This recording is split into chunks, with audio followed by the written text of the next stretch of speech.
Some recent events caused me to remember something from my earlier days in training as a therapist. One of the famous therapists from back in the 1960s was a fellow by the name of Milton Erickson. He had a practice in Phoenix, Arizona. Milton Erickson should not be confused with Erik Erikson, the developmental psychologist, or with Leif Erikson.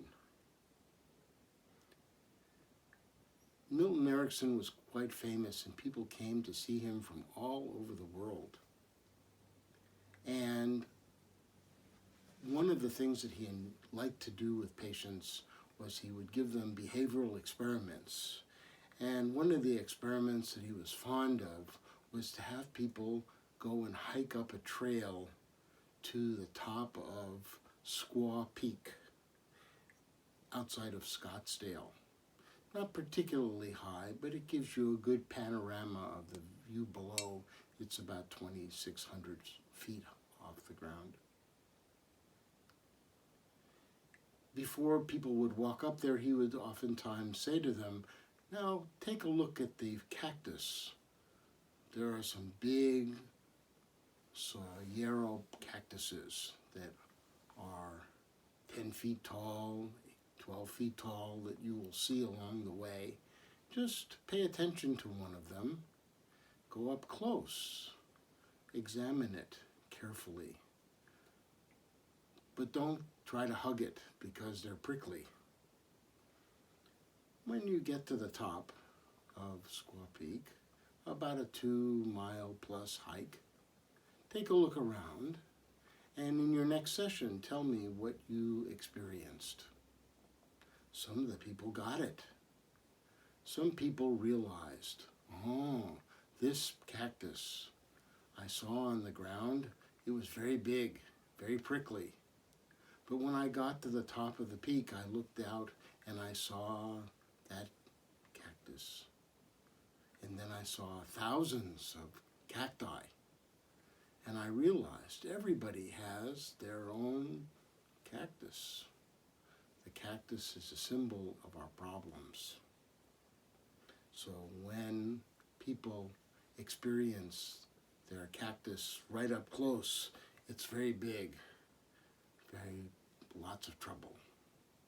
When a person sees it from a perspective or distance from above, not so difficult, not so prickly.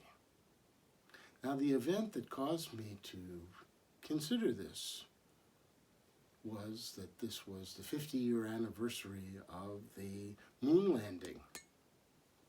And I remember when I was a young man, I was 22 or so during this time, same time I was learning about Erickson, I realized that when you leave the Earth, it's very difficult to escape Earth's gravity.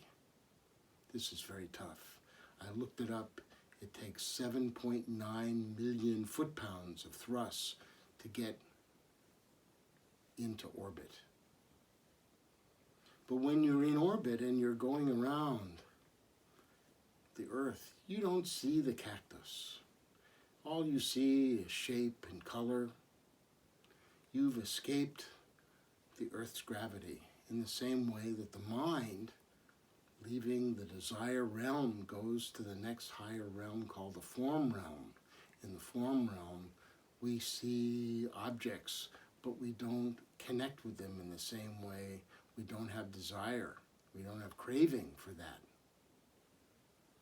But this takes a lot of effort. It takes a lot of practice to be able to go and escape the gravity of the mind's attachment to this desire realm.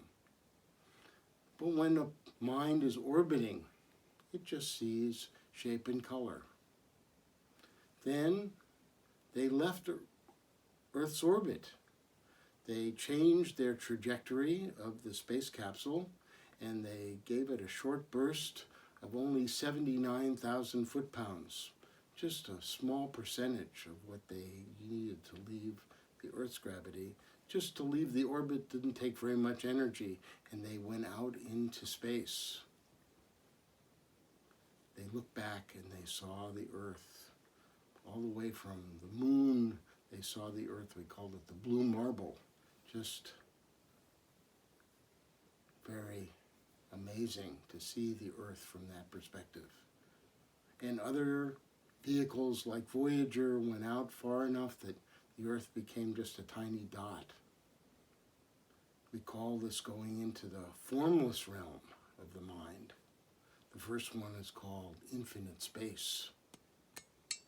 This is very good understanding of how the mind can learn how to let go of both the desire realm, the form realm, going into the higher stages of consciousness. I wanted to share this story with you today. This is a good understanding, I think, of how it is that we get caught in our narrow perspectives.